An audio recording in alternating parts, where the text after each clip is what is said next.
don't know where he got Alam mo naman si Ombudsman Rimulya, lahat ng information nandyan sa kanya, pero kung tatanungin mo, ayaw ibigay.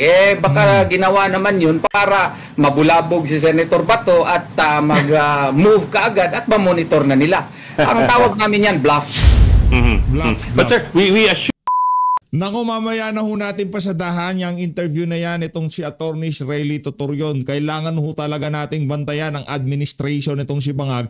Kaugnay dyan sa ipinakalat na fake news na yan itong si Boying Rimulya na di umano meron ng warrant para dito kay Senator Bato de la Rosa. Speaking of warrant, tayo ho dito sa PH Update nakikiisa dito sa signature drive ng Tay Kami Naman. Heto ho mga kababayan, ano ba yung Tay Kami Naman signature drive na yan? Panoorin ho natin ang video. Kung bago lang ho pala kayo sa PH Update ha.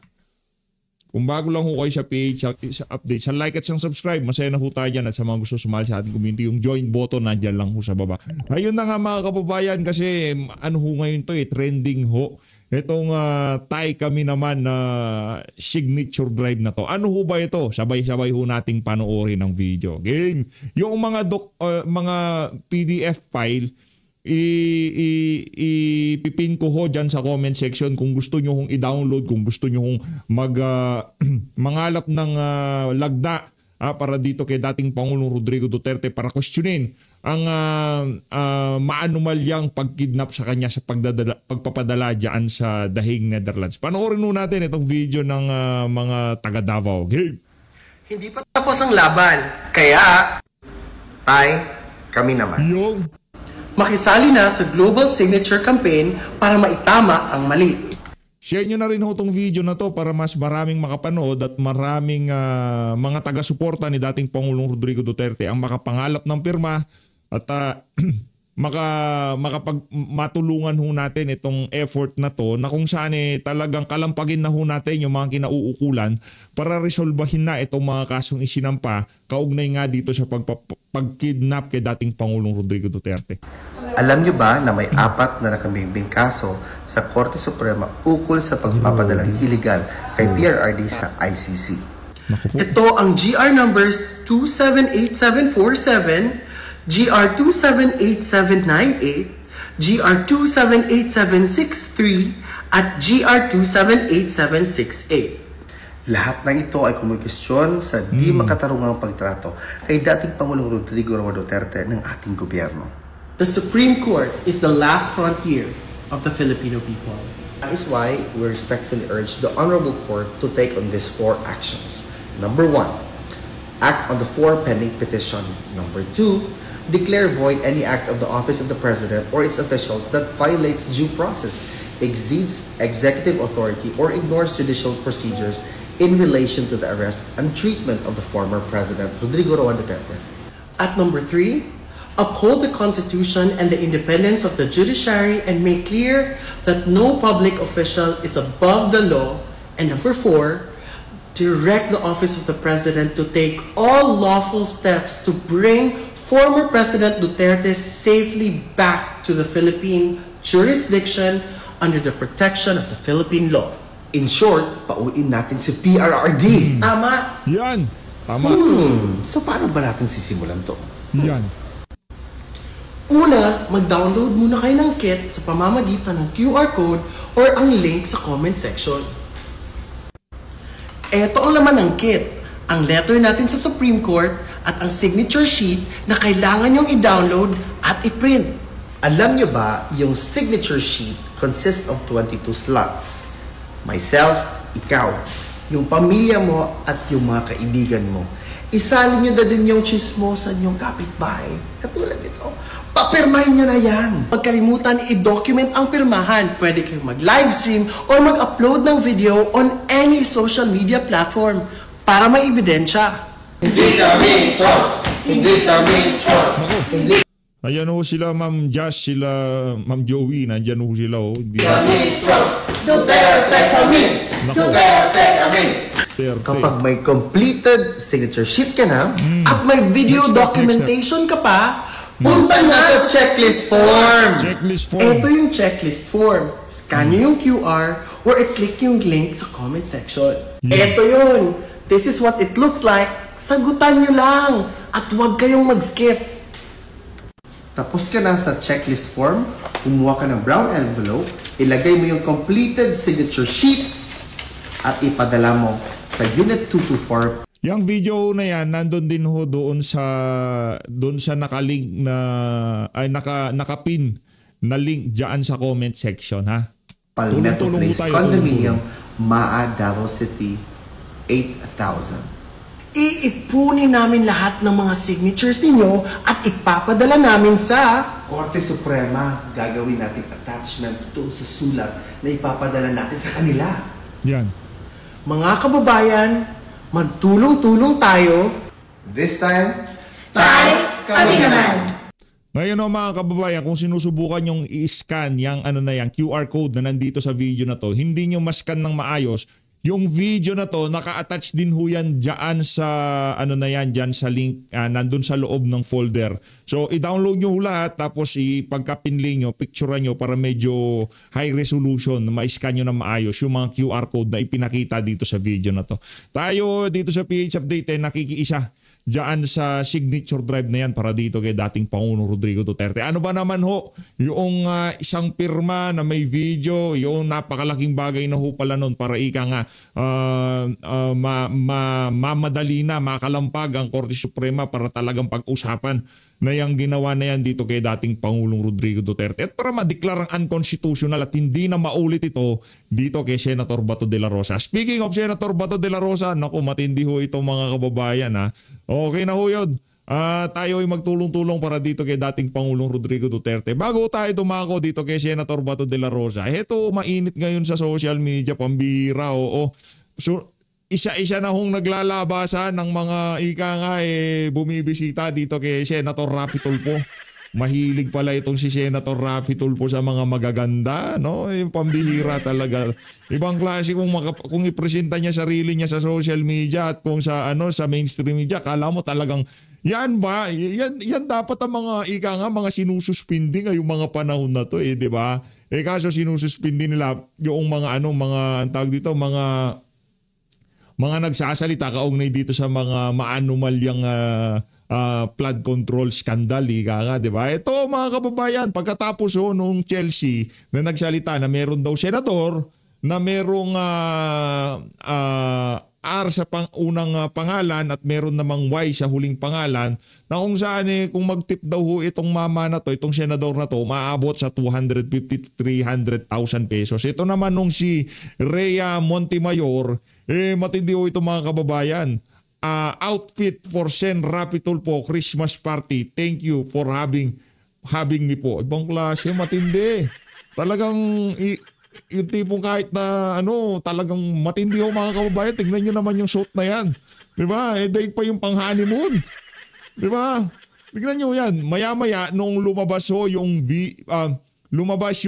nagsalita yung si Chelsea kaugnay dito sa naturang senador na to, bigla ho niyang pinalitan ang caption. Ang sabi ho niya sa caption niya, outfit for Christmas party, Soler North. Thank you for having me po. Having me. Ano kayong dalawa lang? Talagang solo ganon? Pambira yan. Yan ang mga dapat sinususpindi. Yan yung mga kaimoralan na ginagawa. Di ba? Pambira talaga. Walang question na mapera si Raffy Tulfo. Siya yung sinabihan dito. Ang tanong, magkano ba ang mo dito, madam? Magkano ba ang tip mo dito? Pambira yung isa daw, 250 to 300,000 pesos. Walang problema dyan. Kumpara niya naman ginagasta niya.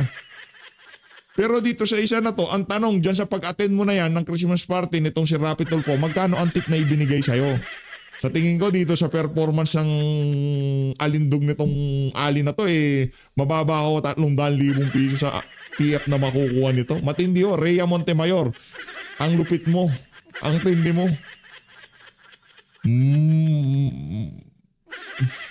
Wala akong masabi, grabe. Ayan ho mga kababayan, yan ang kanyang original post. Ayan ho ang kanyang original post. Sen Raffy Tulfo, Christmas party. Thank you po for having me last night. Solbo, madam. Paldo ba, paldo? Pambihira, oo. Ibang klase. Ganito ba maging bilyonaryo? Ayun na nga mga kababayan, eto na ho, re-recta na ho tayo dito kay Auntie Claire. Ano na naman ho ba mga hanas nitong si Auntie Claire, ha? Kaugnay dito sa mga kaganapan ngayon sa ating bansa. Kaya siya ano na daw sinertipikahan na daw ho as urgent yung ang tawag doon, yung Independent People's Commission o yung IPC. Na kung saan yun ang panawagan ngayong mga panahon na to dahil yung ginawa yung EO nitong si Marcos Jr. sa paggawa dyan sa ICI hindi bumibenta at di kinakagat ng ating mga kababayan kasi wala nga ho talagang kwenta. Ano naman takin mo nagtalaga Marcos Jr. Mga pinag-uusapan puro closed door meeting. 'Di ba? Walang executive session. Wala man lamang representante yung mga religious group para yung tipong bago sila mag-umpisa dyan, magdasal muna sila. Diba? Yun lang naman panawagan natin. Kung sakali man sa Senado, panawagan ho namin. Magkaroon ng representante ang bawat religious group dyan sa Independent People's Commission na yan. Yung tipong hindi talaga kaya silang bilihin. Kasi karamihan dyan sa mga religious group, especially pagka napunta dyan kay OJC tsaka ANC, hindi nyo mabibili yan. Hindi kakana yung perang ibibigay nyo sa kanila para ika nga pagtakpan kung ano man na pag-usapan sa loob. Kung sakaling ba lang kasi yung mga rules dyan, kung maghihiring man, yung mga magiging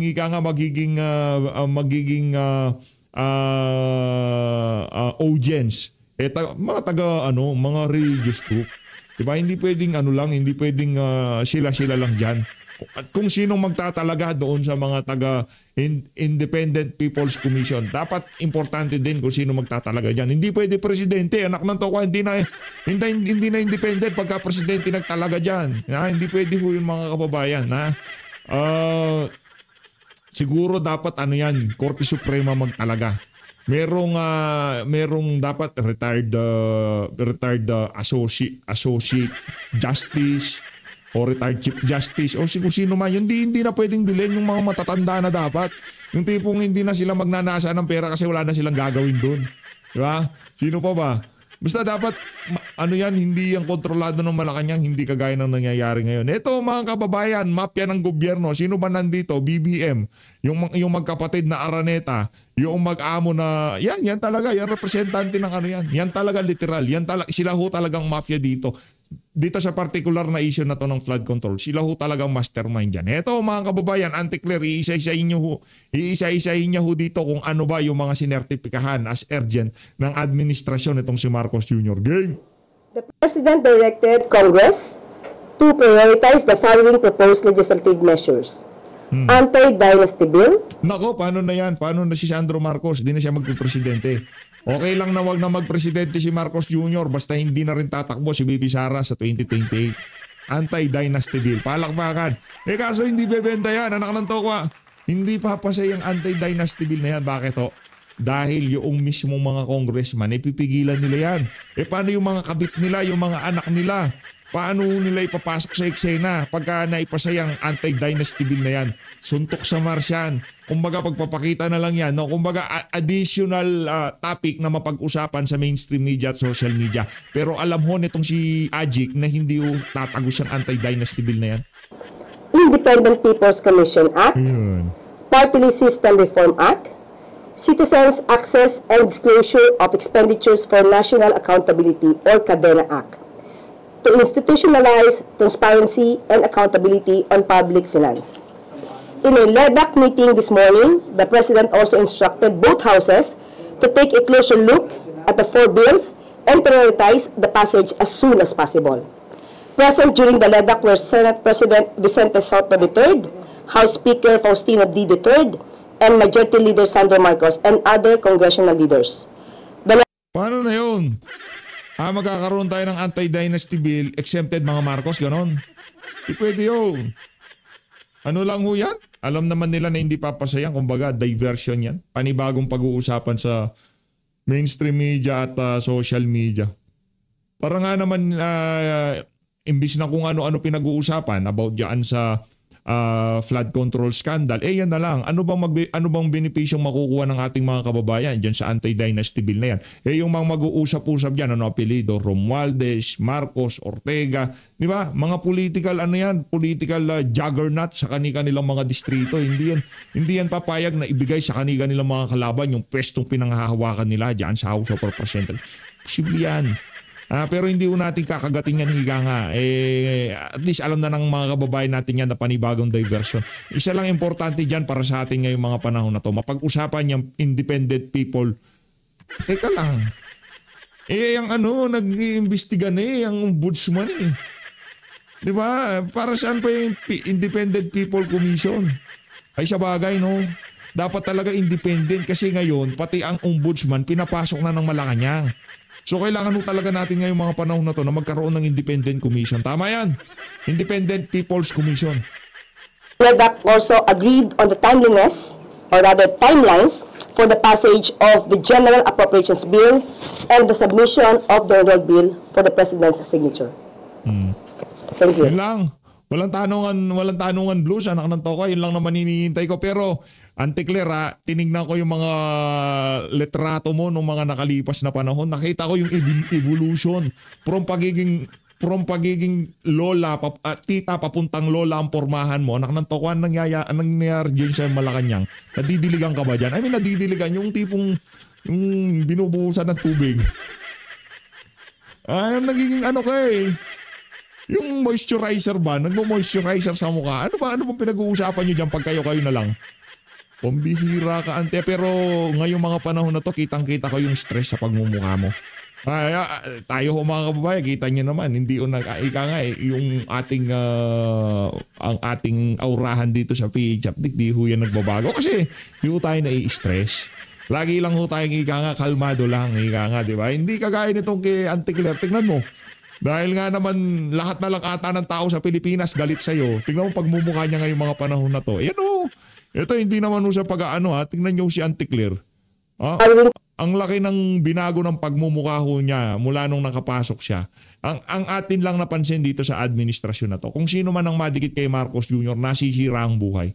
Tingnan niyo si Auntie Claire. Siguro ngayong mga panahon na to, feeling nitong si Auntie Claire, talagang masaya siya sa nangyayari sa buhay niya. Pero pagkatapos ng administrasyon na to, parang parang panaginip na napakasayap nung una, maya-maya, babangungutin ka na. Yan mga kababayan.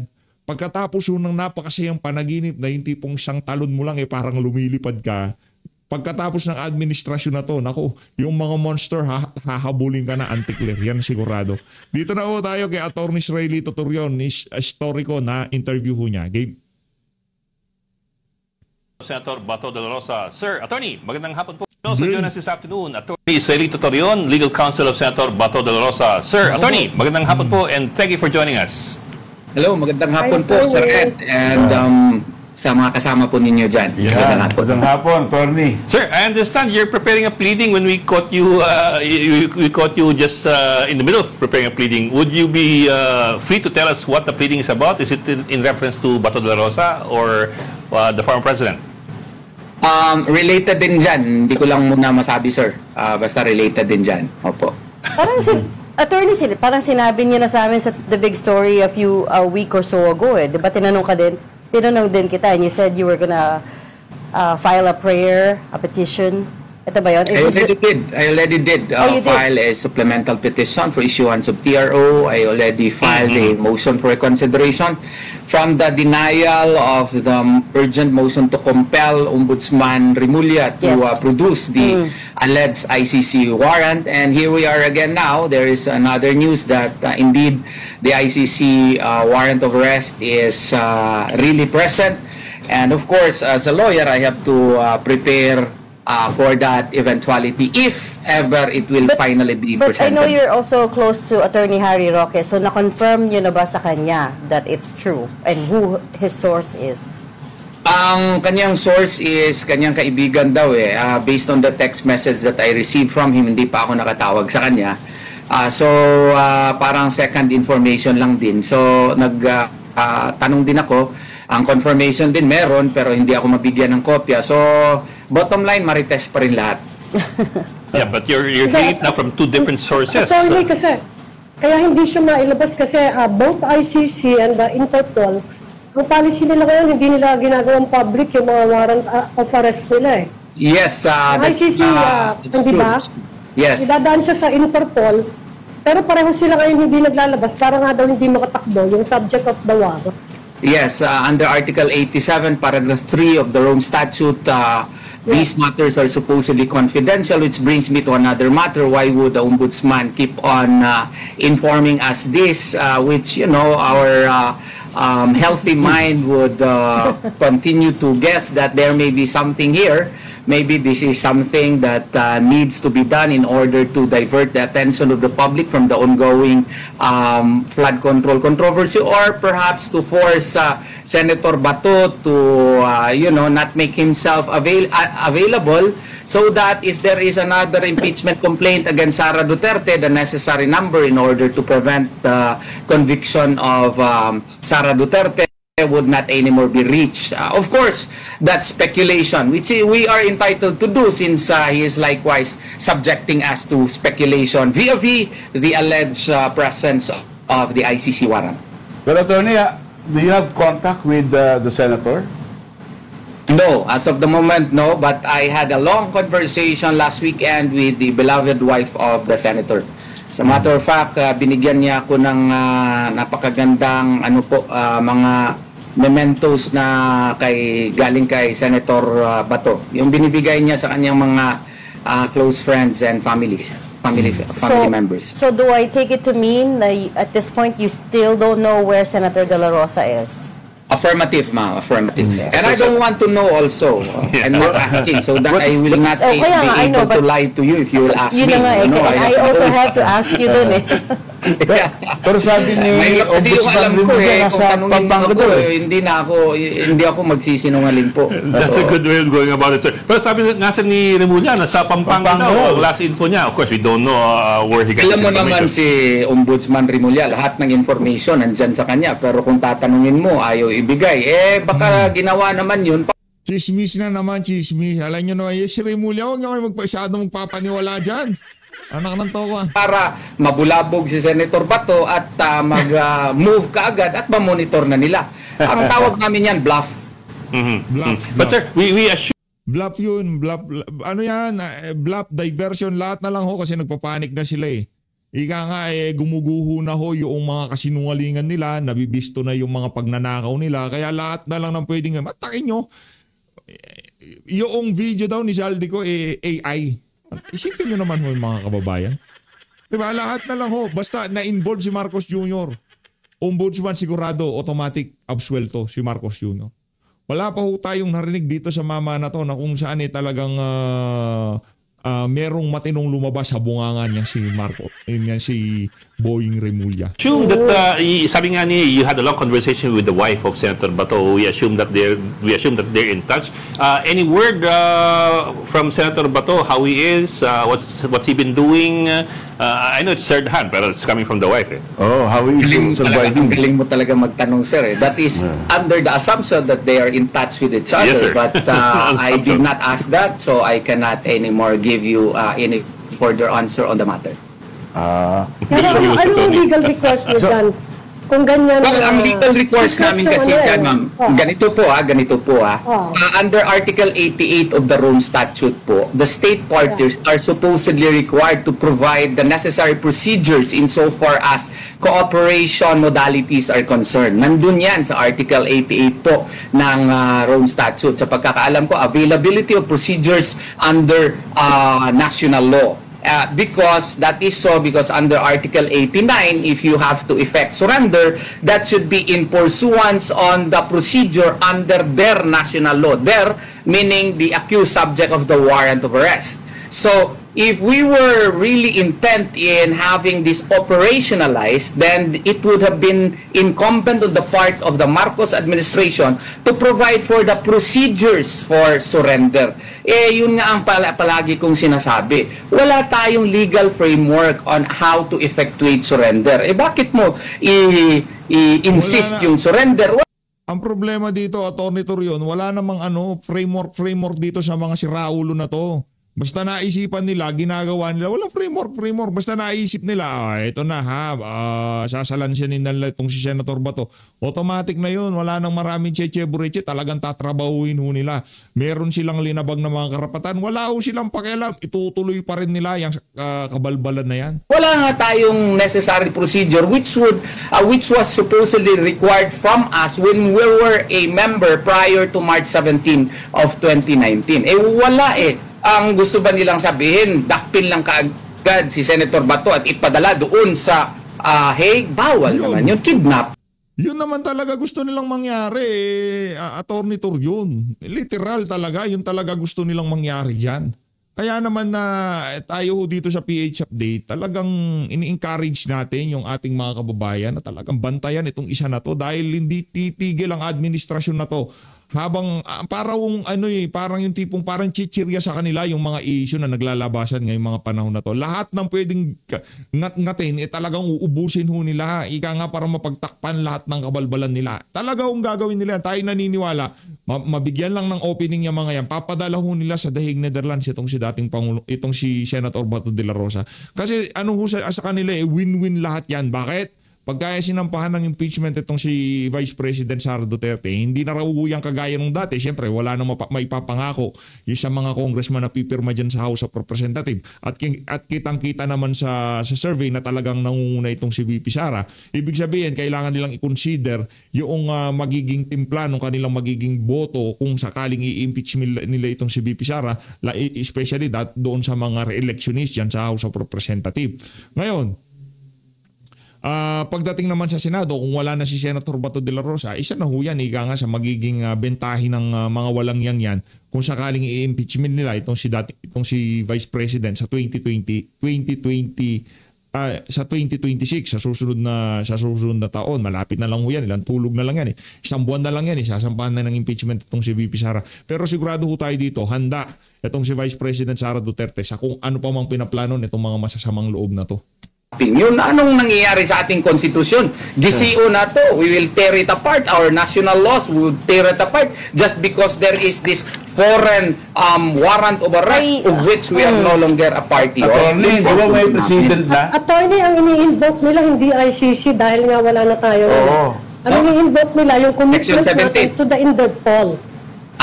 Interpol. But Interpol only acts based on the information being given by the ICC. Hindi na tayo magpalusot-lusot dito. Lahat yan galing sa lahat yan galing sa what you call this, sa ICC yung processes. So therefore, that is still governed under the Rome Statute. If the source of the authority comes from the ICC, so even if granting for the sake of argument that is Interpol, we do not have the necessary mechanisms for surrender pursuant to processes from the Interpol. If you could cite one, please educate me. I have not found any. What I've learned is under Article 59 of the Rome Statute in relation with Article 89, the procedure on surrender should be pursuant to the national law. If you would read ICCPR, International Covenant on Civil and Political Rights, Article 8 and 9 would also mandate respect. Yung tipong reporter ka lang, narinig mo lang magsalita itong mga taga DOJ, taga-ombudsman, di ba? Narinig mo lang sila nagsalita ngayon. Nakipag-argumento ka dito sa napakalupit na abogado itong si Atty. Naku, wala kang, hindi ka tatagos dyan. For national law and even Article 8 on the Universal Declaration of Human Rights likewise mandates that any arrest to be made has to follow the procedures of the national law. Under our Bill of Rights, the mandate on due process likewise have to be complied with, and no person shall be deprived of life, liberty, or property without due process of law. Hindi po pwede kidnapin lang kaagad si Senator Bato kagaya ni Tatay Digong at ipadala mo sa The Hague without passing through our courts. Yun ang problema, Atty. Turyon. Ako dyan ika nga, sold ako dyan sa idea na sinasabi mo na yan. Wala naman sa hustong mga kaisipan itong mga walang yung politiko na to Yung mga namumuno ngayon sa ating bansa, parang mga siraulo. Di ba? Hindi bali nang labagin natin yung sarili nating batas, ibali labagin natin karapatan ng mga mamamayan natin. Basta mapadala diyan sa dahig itong si dating Pangulong Rodrigo Duterte at itong si Bato de la Rosa. At para doon sa mga naging dating chief PNP sumunod dito kay Senator Bato na inimplementa din niya ang ano na yan, yung tokhang, maghanda-handa na ho kayo.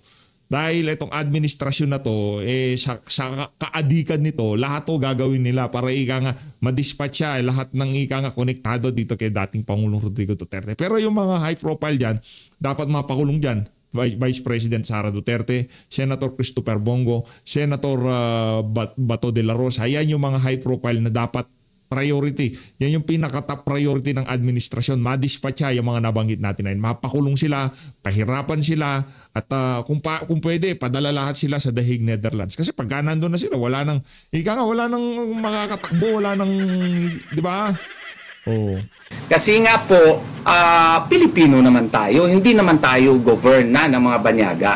Attorney, earlier you were saying... Teka lang, yung framing ni Attorney, I know you're trying to frame it as a kidnapping, but of course, itong provisions na to were in effect for as long as we were part of the Rome Statute. They cover crimes that were committed when we were still part of that. And therefore, yung sinasabi niyo, sir, na the surrender has no legal mechanism, well, isn't that what we agreed to already in terms of when we were still a member of the ICC. Sorry, Ed, go ahead, Ed, with your question. Alam ko it's along the same. Yan ang problema sa iyo, ate. Magtatanong ka, magre-raise ka ng point, pagka babasagin na, si Ed na yung pasasalitain mo. Dapat bigyan nyo rin ng pagkakataon yung mga guest nyo na sabihin yung kanilang mga punto de vista. Yung tipong pagka masusoplak ka na, bigla kang, okay Ed, go ahead with your question. Ano kasi raulo? From 2011 to 2019, we're still members. I have to explain our side on the matter. We were a member of the Rome Statute up to March 17 of 2019. Prior to that, I have to concede that we were under its operations, and under Article 88 supposedly of the Rome Statute, we were mandated to provide our own procedures for any forms of cooperation vis-a-vis the processes of the International Criminal Court. But until now kasi po, wala tayong legal framework, wala tayong implementing rules insofar as how to effectuate what you call the surrender. If you will read Section 17 of Republic 9518, no, dalawang modalities lang yon: extradition treaties or extradition or laws, no? Extradition laws or treaty. Yung extradition laws, sinasabi nila hindi daw mag-apply yung PD 1096 kasi nga hindi state yung ICC. Binabalik-balik ko yan. Yung extradition rules naman ng Supreme Court, hindi rin mag-apply kasi under Rule 1 Section 3M, hindi rin requesting state ang ICC. Hindi ako nag-agree niyan, but granting for the sake of argument na applicable yan. Under on treaty, wala naman tayong treaty on surrender with ICC or even with the International Criminal Court or Interpol. Wala tayong procedure paano natin i-surrender siya. Diretso ba natin siyang dakpin? Hindi na tayo dadaan sa ating mga korte?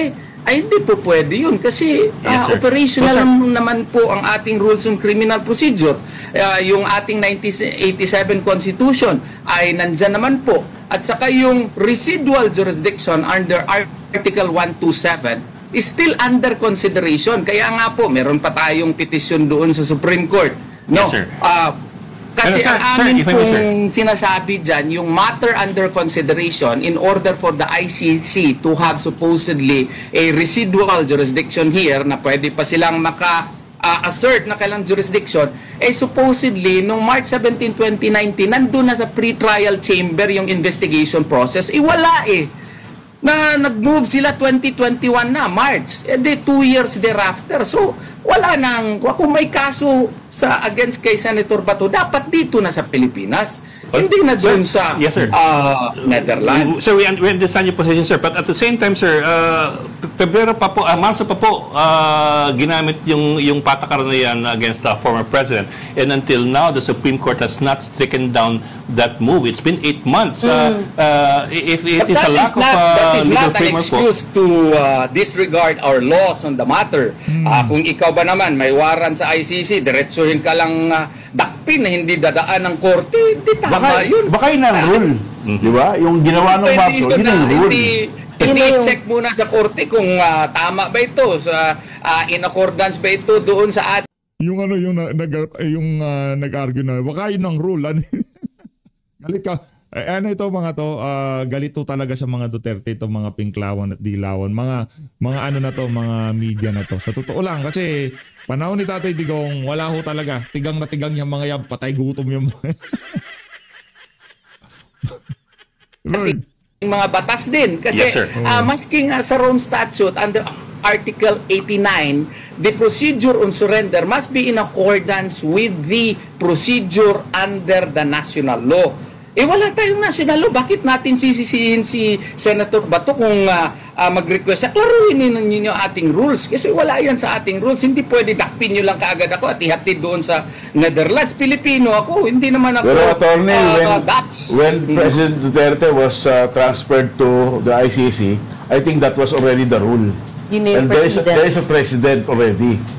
That was a wrong precedent, sir. I do hope that warrant will not be issued against you and you will just be arrested right away and brought to the Netherlands. I'm sure That's your opinion. will be That's the wrong raising hell precedent. also. That is why we filed a case with the Supreme Court and that matter is before the Supreme Court and perhaps it is the better part of prudence. Sana doon sa Mamang Balbasarado hindi ka sana pagtripan ng administrasyon na to tapos bigla ka na lagilipad papuntang ibang bansa. To await. Argumento naman, hindi ko naman ginawa yung ginawa ni Digong kasi hindi mo ginawa yon dahil hindi mo kayang gawin yon. Hindi mo kayang yung tipong ika nga paglaban na susunod na henerasyon, hindi ka magiging presidente ika nga, di ba? Ngayon, kung ikaw ay magiging presidente at pagbibigyan mo itong mga siraulo na to, kagaya ng mga ganyang klaseng katanungan, panigurado ho mga kababayan, ganito ang kahihinat na ng iyong administrasyon. The ruling of the Supreme Court before we will act on the matter. Kasi nga po, hindi naman po pwede na we will tear apart our constitution, our rules on criminal procedure just because of this alleged ICC warrant. We understand, sir. Pa rin tayo. Although on the other hand, sir, it just is curious to us na something as of extreme urgency as this. Of course, the former president who was taken away nung pang March has taken 8 months and there has not been any decision or move by the Supreme Court to strike it down or to... Normal naman kayo naman, ito naman si Edo, normal lang naman sa Korte Suprema na ganyan talaga galawan nila. Sobrang bagal nila, mantakin nyo. Yun ngang issue ng PhilHealth, di ba? Ang tagal na huno, ang tagal ng petition na yun. Bakit ngayon lang sila naglabas? Gusto nyo naman pagka kay dating Pangulong Rodrigo Duterte, dapat mabilisan talaga. Pero yan talaga ang meron tayo, magagawa natin, di ba? Pero ano lang yan, kumbaga, pangontra-argumento dito kay Atty. Torion, nitong mga unggoy na nitong mga unggoy na reporter na to issue any statement about it. So you have a point, but I respect the Supreme Court. I am an officer of the court. The Supreme Court is, deluged with innumerable cases of equal importance. So I could not fault the Supreme Court. But I'm praying and hoping on bended knees that finally they will act on the matter. Sir, Pablo, sir, sabi nyo kanina, you have to prepare for that eventuality, yung kung sakaling ang totoo yung arrest warrant. Ano po yung prepare niyo? Sorry, I'm going back to that. Sir, practicing lawyer po ako, sir. I do not telegraph my moves po. Basta meron po. Kung kinakailangan po. Anyway, dito na natatapusin ng ating reaction video. Maraming salamat po sa pag-support sa PH Update. Mag-ingat po kayong lahat. Mahalin natin ang Pilipinas.